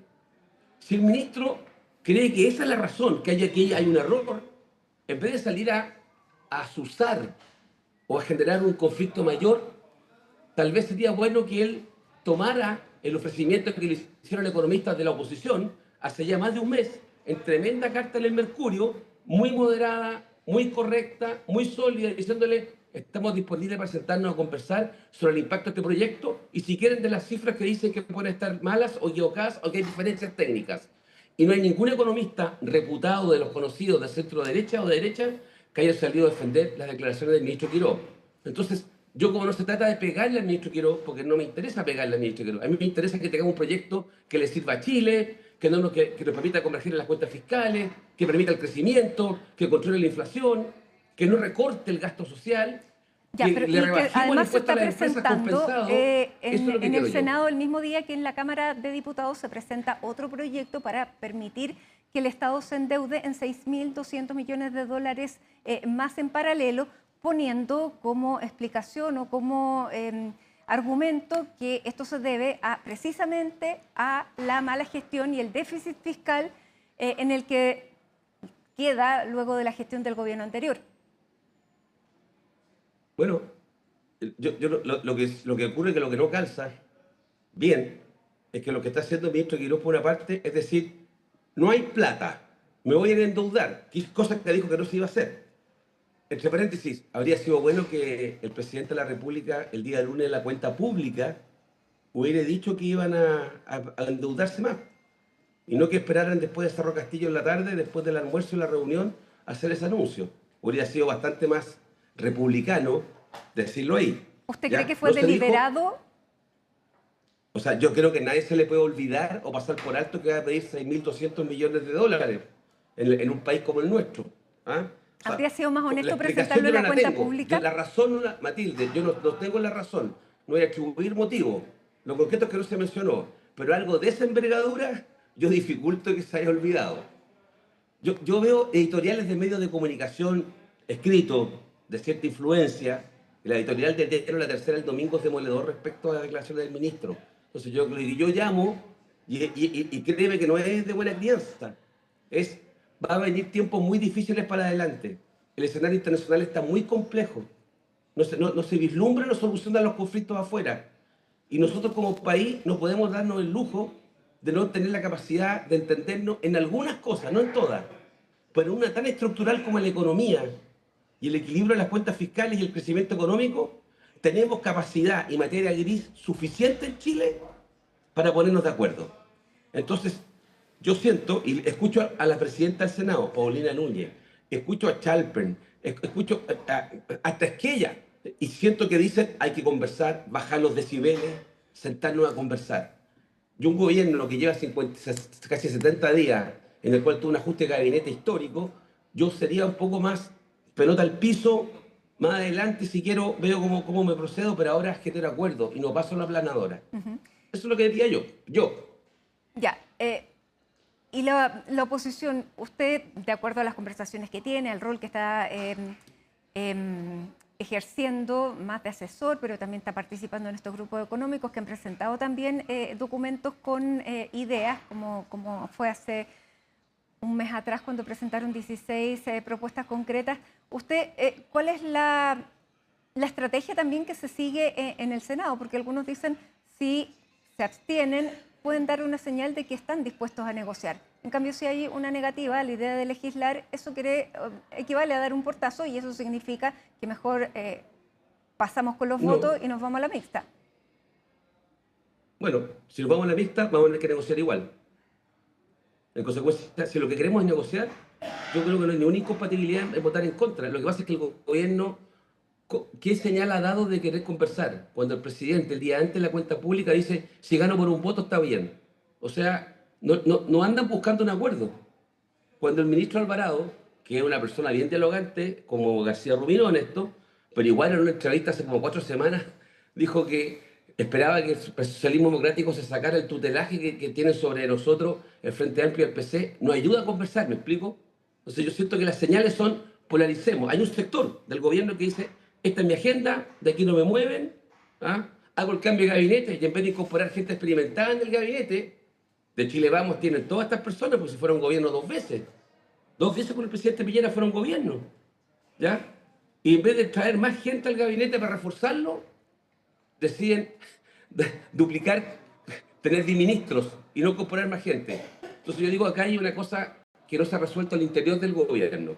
Y yo entonces, en vez de incendiar la pradera, digo, conversemos. Y la señal de la oposición, para también mostrar que tienen esta disposición a gobernar, a dialogar, tiene que ser negarse a la idea de legislar.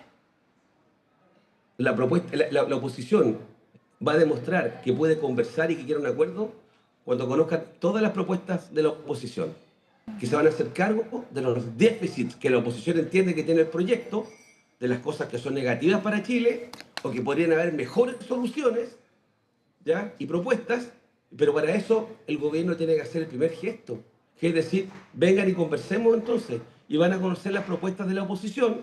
Ahí, no sé si se ve, ahí ya estoy inventando, ya, las propuestas de la oposición, que están ahí, y ahí se va a probar, digamos, la voluntad que hay. Pero si el gobierno da todo tipo de señales de que no quiere conversar, porque hay un sector muy recalcitrante. Miren lo que ocurrió con la presidenta Michelle Bachelet, de retirarle el apoyo a la presidenta Bachelet. Eso es una señal de animosidad. ¿Y eso va a pesar durante toda la discusión? Es que yo creo que fue una señal innecesaria, porque si no querían, no tenían ganas, podían apoyar de brazos caídos. La postulación ya estaba presentada por parte de Chile. Entonces, ¿por qué había que retirarla? No había razones, a mi juicio. Pero incluso desde el punto de vista, aunque quisieran y creyeran que no es lo mejor, digan lo que no es lo mejor, pero no inventen excusas que son malas, que hay muchos candidatos, son 4 candidatos. Ya, pero no nos desviemos, ex senador, porque tenemos más cosas que conversar a raíz de esto, porque usted dice que ya, que tiene que dar también el gobierno una señal de que sí quieren negociar. Hoy día mismo escuchábamos también al ministro Quiroz, que decía que incluso estaba dispuesto a abrirse en esto que para él pareciera que era muy estimado, que era este subsidio al trabajo, que también podía abrirse a conversar sobre ese punto. Pero en paralelo está pidiendo esta ampliación del límite de endeudamiento de Chile. Y yo le quiero preguntar si son compatibles las 2 tramitaciones. O sea, legislativamente es compatible, no hay una ilegalidad, una constitucionalidad. Pero parece que políticamente yo creo que es mejor tratar de generar las condiciones.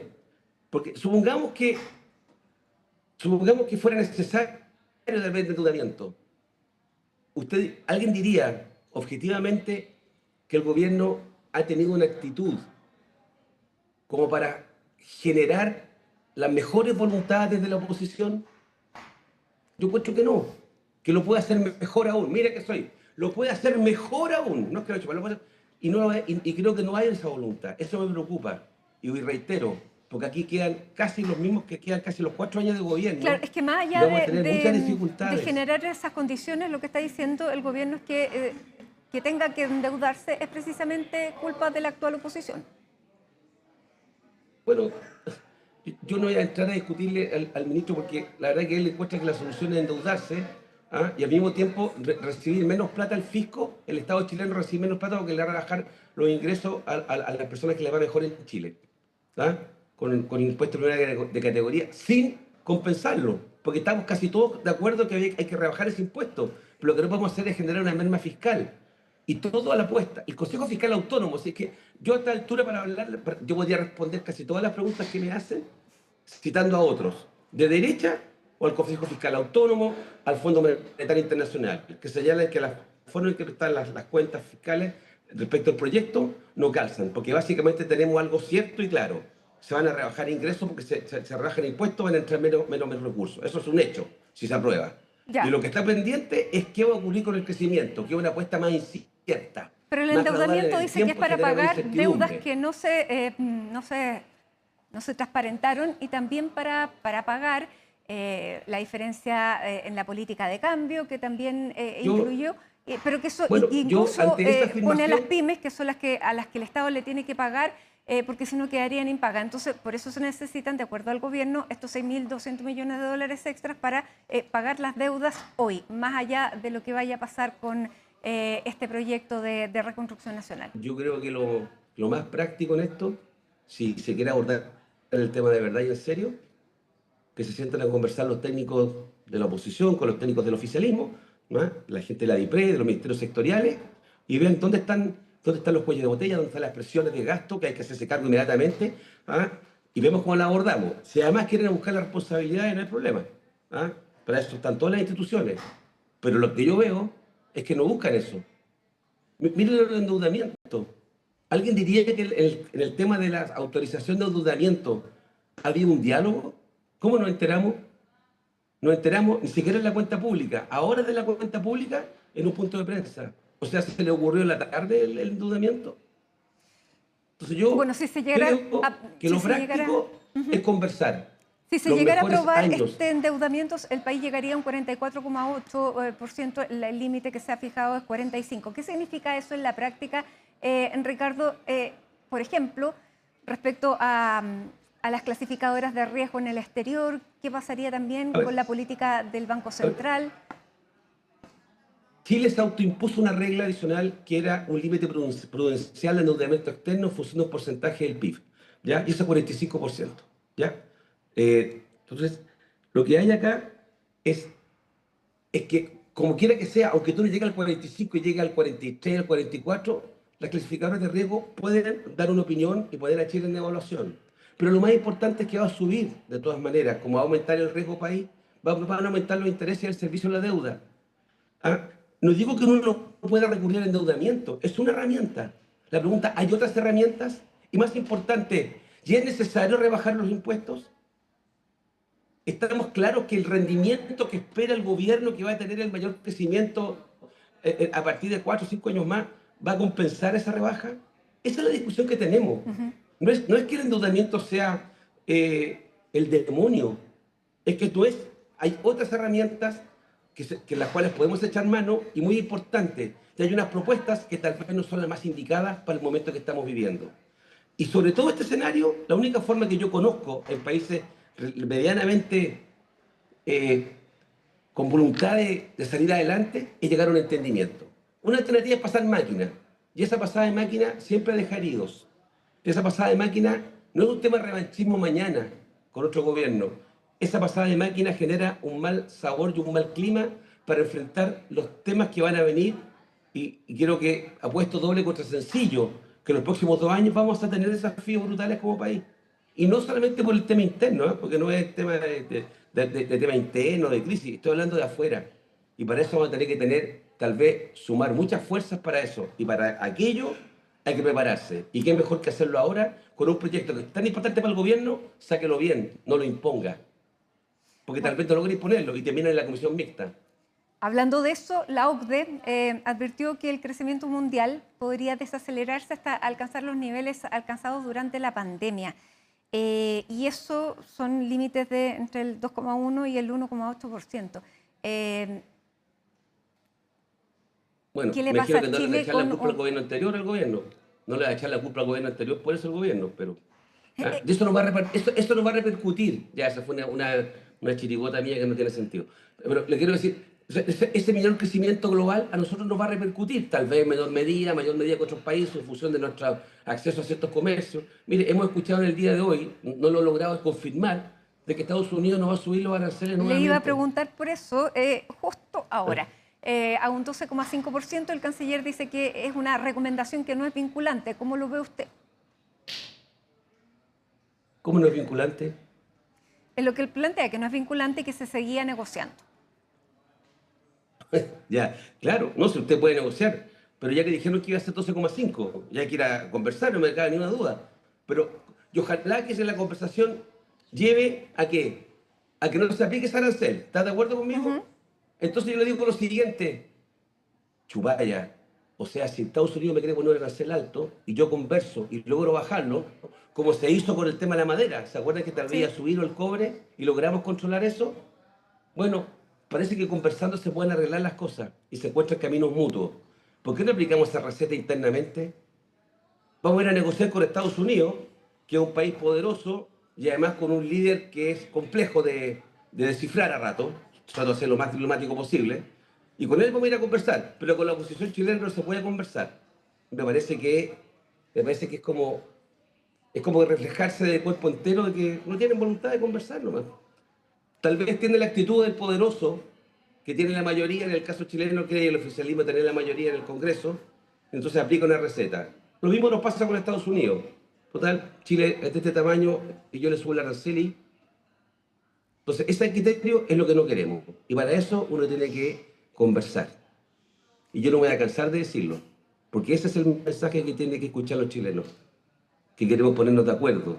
Que una política que es importante el crecimiento, sin duda. Que rebajando el impuesto a las empresas se puede aumentar, sí. Pero tenemos demandas sociales que cubrir y gastos comprometidos. Y para eso tenemos que compensar esa merma de ingresos.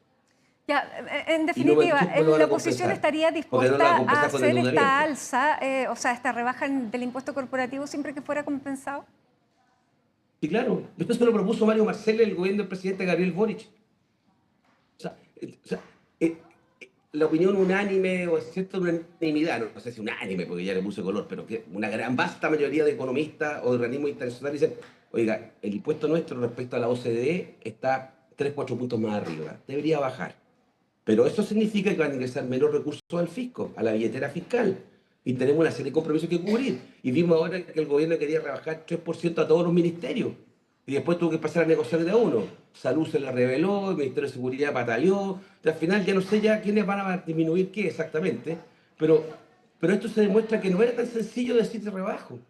Pero claro, hay una convicción política de achicar el Estado. Y para eso... yo no sé si lo han dicho con esas palabras. Eso es lo que interpretamos algunos, pero ellos no lo han dicho así. Menos no han dicho Estado. Quiero achicar el Estado. Ellos dicen que, no sé qué dicen que está mal calculado, que el gobierno anterior tiene la culpa de todo. Yo quiero decir lo siguiente en todo caso. Acá hubo una promesa de campaña, clarísima, de muchos temas. Y lo que no se excusa hoy es decir, mire, que como está tan mal la cosa no puedo cumplir mi campaña. No, señor. Usted dijo que iba a recortar 6.000, le dijimos de dónde van a recortar, y ahora no tiene cómo recortar los 6.000 millones. Y tiene que endeudarse. Y además, justo con endeudarse a botar el caso de la plata, decide que le eche menos plata porque le rebaja el impuesto a las empresas. ¿Y ahí le parece paradójico que se quiera endeudar en los mismos 6.200 millones que pretendía recortar? Sí, es que, yo supe el anuncio, pero no sé los detalles de qué quiere hacer con esos 6.000 millones, si quiere cubrir algo específico, pagar deuda no sé, por de pronto, plazo, 1.500 millones de dólares no sé a qué servicio, no sé a qué interés, no tengo claro de eso, pero yo sí sé es que si usted dice que le faltan recursos, Entonces no me diga que va a dejar de recibir recursos, por otro lado. Compénselo. Busquemos un mecanismo, conversémoslo. Tal vez puede graduar más la rebaja del impuesto a las empresas. También puede recalibrar el efecto del crecimiento y lo que recaudará, con lo cual tal vez hay que recaudar menos y tal vez hay que rebajar un poquito menos. Entonces, pueden poner, pero para eso hay que ponerse de acuerdo. Y para ponerse de acuerdo hay que sentarse a conversar. Yo en un minuto tuve una luz de esperanza con el ministro Quiroz. Él estando en el Chile Day, en Toronto, él dijo que estaba dispuesto a reunirse con los técnicos de la oposición en la medida que estuvieran mandatados. El diario La Segunda lo estoy viendo gráficamente las letras. Dijo, en la medida que estén mandatados yo me siento a conversar, porque yo no voy a conversar con técnicos, que llego a un acuerdo con los técnicos y después los parlamentarios no lo respaldan. Le encuentro toda la razón. Ya, y si a usted lo mandataron, ¿usted iría a conversar con el ministro Quiroz? ¿Cómo? Si a usted lo mandataran, ¿usted iría? No, a mí nadie me ha mandatado y ni siquiera me voy a atribuir esa capacidad. ¿Ah? Lo que yo quiero decir es que uno tiene que tener la capacidad de sentarse a conversar. ¿Ya? Yo cuando veo los 20 años de la concertación, que algunos dicen que fue lo peor de Chile, otros dicen que fue lo mejor de Chile, lo único que sé que todos los avances que tuvimos fue, a pesar de tener mayoría en todas las elecciones en Matilde, sacamos más votos en diputados, en senadores, en alcaldes, en concejales y en presidente, a pesar de todo eso, nunca tuvimos mayoría en el Congreso. ¿Por qué? Porque está el sistema binominal y porque además habían leyes de mucho quórum y estaban los senadores designados. ¿Y qué es lo que hizo la concertación? Llegó a acuerdo. No era todo lo que quería, pero salió el auge, salió la jornada escolar completa, salió reforma tributaria. Se hicieron muchas cosas, porque uno que tiene que sentarse a conversar. ¿Ya?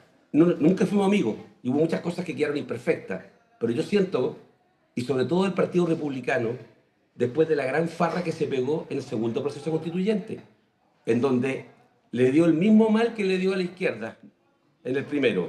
Obtuvo una gran mayoría y en vez de aprenderle el fracaso a la primera, trató de imponer su verdad. ¿Y los chilenos qué le dijeron? No me gusta su verdad. Rechazado segundo proyecto constituyente. Con un agravante, que había un texto borrador que le presentó a los grupos de expertos, a los constituyentes republicanos, y ellos dijeron que no les gustaba, que querían algo refundacional. Y Chile lo rechazó. Ahora estarían aplicando la misma lógica cuando hablan de de que tienen mayoría para aprobarlo. Pero por eso, el primer fracaso constituyente, que fue miserable, como digo yo, fue después copiado por los republicanos, pero con el agravante que tenían un texto borrador acordado del PC hasta republicano, y decidieron no tomarlo en cuenta. Lo que quiero decir es que uno tiene que sacar lecciones. Tenía mayoría para hacer una constitución nueva y abusaron de esa mayoría. Y los ciudadanos lo rechazaron. Hoy día tienen una mayoría muy frágil en el Parlamento, muy frágil, ¿ya? Muy frágil. Aquí yo veo a senadores del gobierno que están muy molestos con el gobierno. Están los diarios. Yo no quiero hacerle propaganda para que no digan que trato de meterme en pelea ajena, pero yo lo veo ahí en las declaraciones de senadores importantes que llevan varios años que están diciendo que van a votar en contra, están molestos. Están los independientes, que no está claro qué van a hacer. Entonces yo creo que el gobierno debería jugarse la carta del entendimiento. Y no me voy a cansar de decirlo. Ingiero lo que quieran, ¿ah? Pero no conozco otra fórmula. Ya, vamos a ver qué es lo que pasa, porque hoy día entró el proyecto a la comisión ahí de Hacienda, donde el socialismo democrático tiene la presidencia, no la tiene, pero tiene dos representantes del Partido Socialista, la presidencia la tiene Javier Macaya.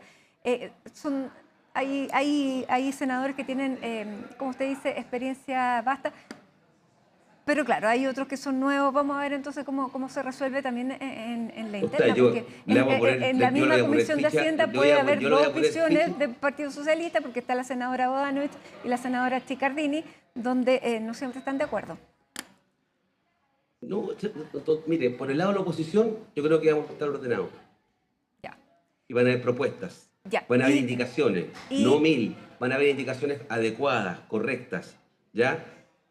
Conversables, nada disparatado. Ya usted también se la jugaba con que iban a haber pocas indicaciones ahí en la Cámara y llegaron 2000, ya, está bien. Y no llegaron 2000 tampoco, pero dicho eso, yo no compartí eso, lo critiqué el día 1, porque así no se hace, porque cuando tú dices voy a presentar 2000 indicaciones, lo que estás diciendo es que no vas a presentar indicaciones, tú estás diciendo que vas a obstruir el proyecto. Y eso a los chilenos y a las chilenas tampoco nos gusta. Porque eso no es cierto, no es serio. Ya, lo quiero llevar al tema de los aranceles de Estados Unidos, que es bastante, porque tiene varias aristas, y se lo quiero plantear a usted, que fue además negociador de este acuerdo de libre comercio que hoy día se está saltando.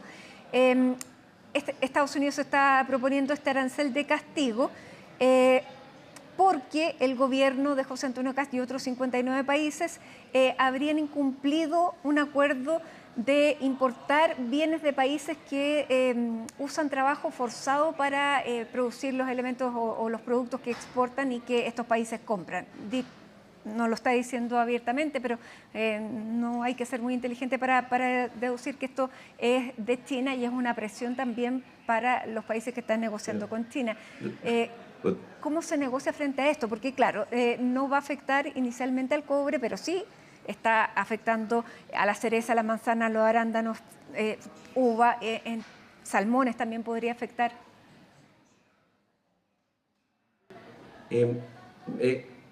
Primero, hay que estudiar para saber de qué está hablando cuando dice de qué países se refiere.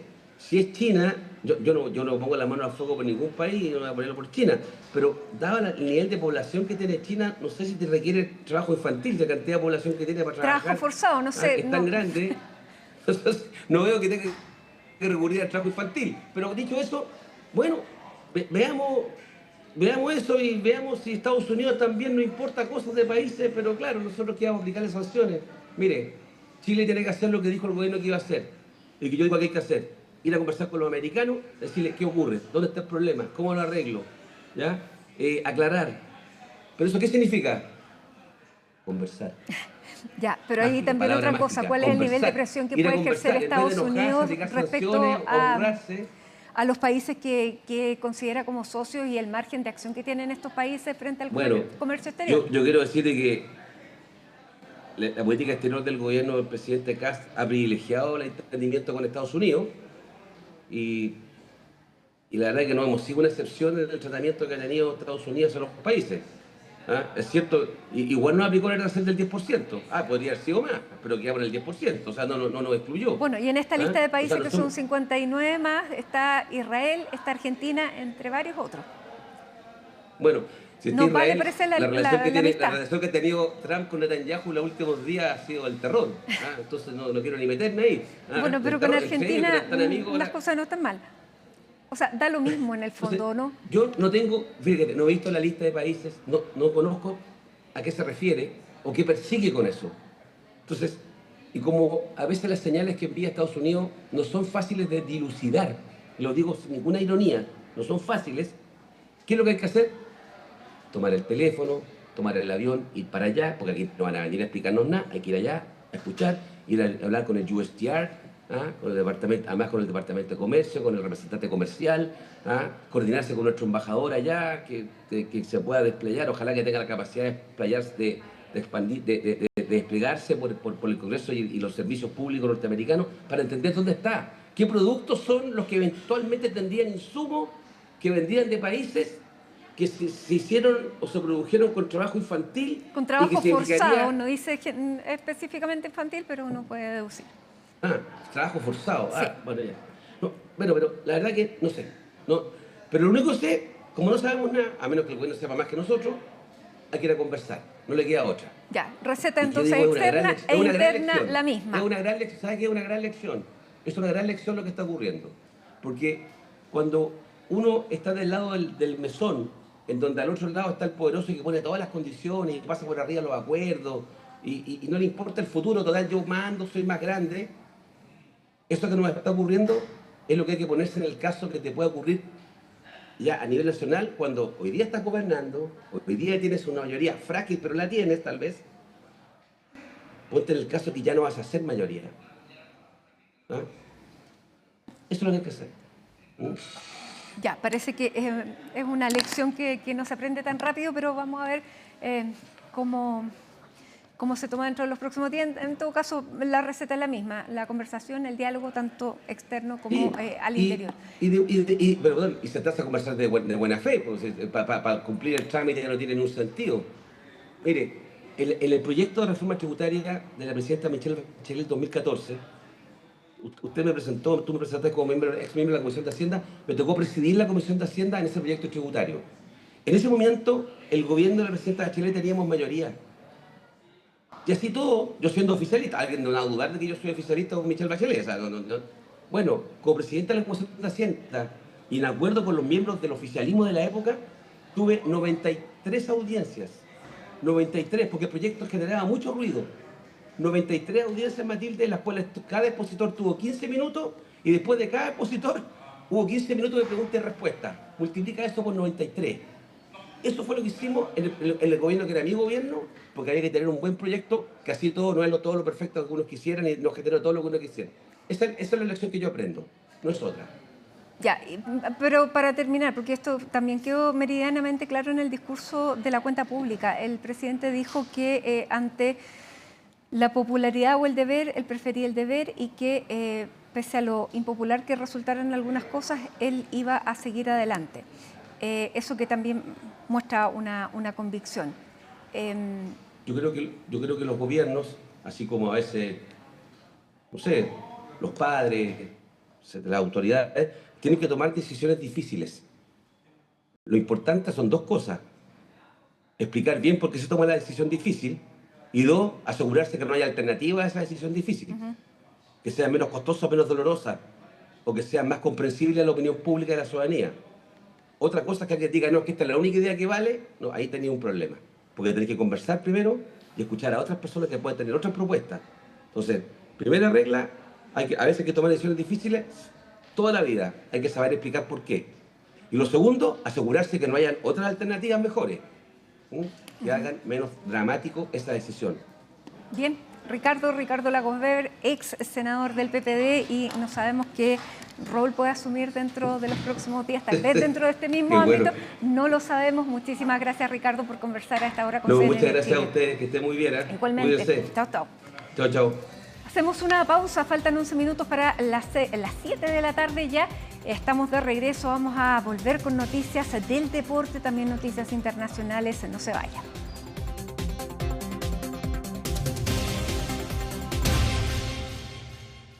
Gracias por habernos acompañado, que tenga una muy buena tarde y hasta mañana.